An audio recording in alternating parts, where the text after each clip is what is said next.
everybody, it's Laura with the Magic White Pages. Yes, I know I have been wearing the same shirt for the last few videos. Currently, we are in the middle of a hurricane.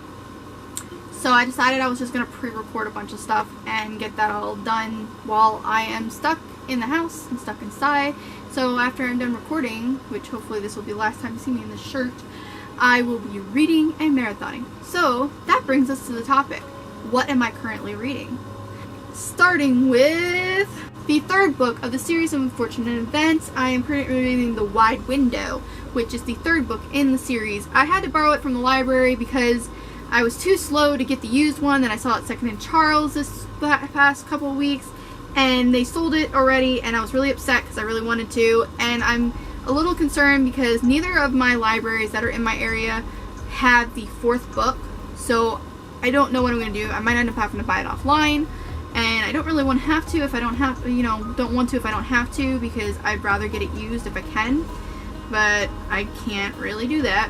I am currently only one chapter into this one at the moment, and it's already really interesting, and this series is going really well.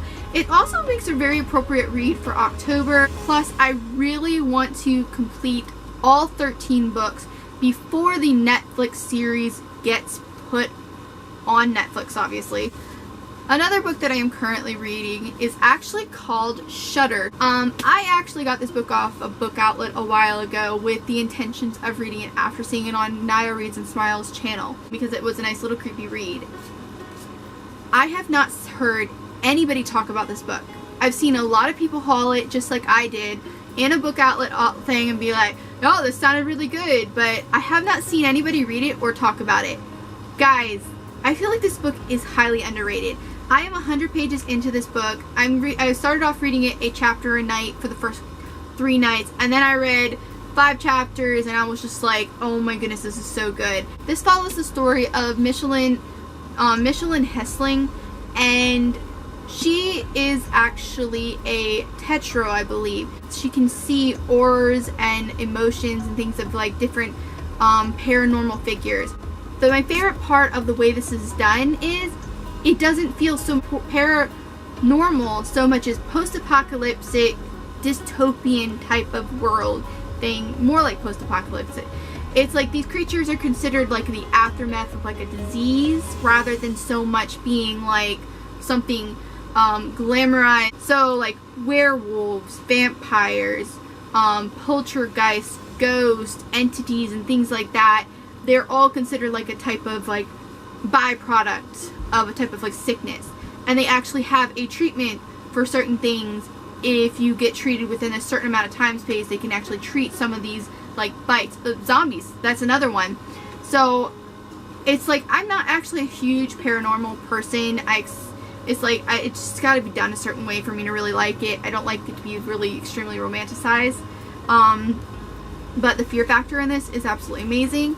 There is a long line of descendants who were able to battle these creatures, and it is so cool. Everybody has like their different techniques and things that they can do. The tetros, with their eyes, they're able to easily exorcise these different monsters, and they're able to do things on different levels than certain other people. So the one girl, she has a special type of camera that they were able to develop where she can actually exorcise exorcise poltergeists, ghosts, and possibly demons actually.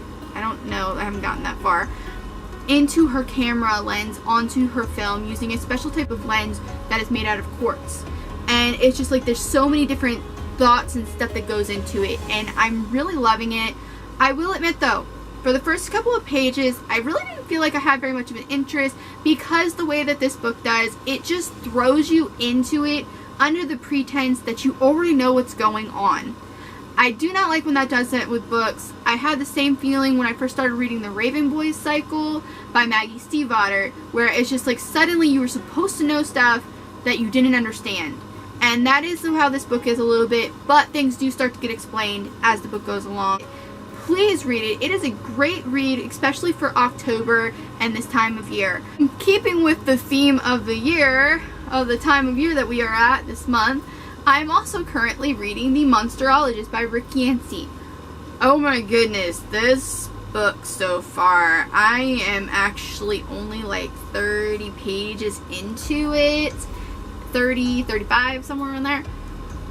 It is very much written out in the same way that Frankenstein by Mary Shelley is written out. It is done in the perspective of somebody reading letters and journals and things that were written down by somebody else from years prior.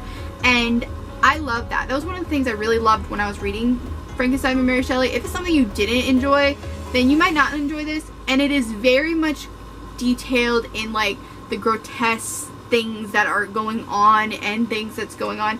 And pretty much this story actually follows along the side of a boy.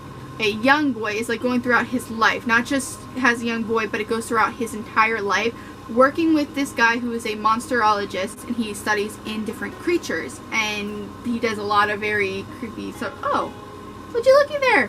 On the front, it's blurb. It says a cross between Mary Shelley and Stephen King. I actually agree with this. I have not read any Stephen King books, but I have watched a lot of the movies. That was something that's a tradition between me and my mom. And that is actually what I would feel is a perfect representation of this book. It is actually a 4-part series.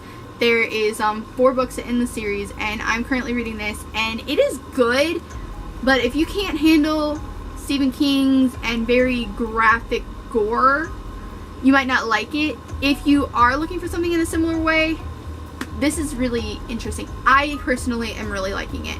This is going to probably be maybe a 4.5, maybe possibly even a 5-star book for me, because I'm really enjoying this greatly. And it's just whoa. Another book that I'm actually currently reading, I'm on the last 2 chapters of The Sorcerer's Stone with the little one Wyatt that I watch, and he is really enjoying it. So we're probably going to be done that next week or so. I've already currently read Harry Potter. I can't exactly give it a higher star than 5 stars, which I already gave it, so it's probably going to stay that. But I'm almost on the illustrated edition, and it is so beautiful, guys. If you can get it, I highly recommend buying it to add to your collection, just to flip through or anything. It is just beautiful and great to read with little kids. And then one other thing that I'm currently doing is I am actually currently rewatching the first few seasons of Supernatural. I had gotten to about the 6th season when the show started kind of going haywire to me, and I didn't enjoy that portion of the series, so me and my family just stopped watching it altogether. So me and my brother decided that for some reason, I guess because of the time of year or not, that we were going to start rewatching the series. So we are currently on the first season, the last part of this, like last 4 episodes of the first season, and we're going to go through and see if maybe we can push through that portion of Supernatural and, you know, see what the rest of the series, how it turned out and what it turns into. So that is it for what I am currently reading and a little bit of what I'm currently watching. I know that was really random in there, but since it is like the October time, it seemed kind of fun to kind of add something of like the spooky, scary stuff that we're watching too. So thank you for watching. If you want to see more, please like and subscribe, and I will see you next time.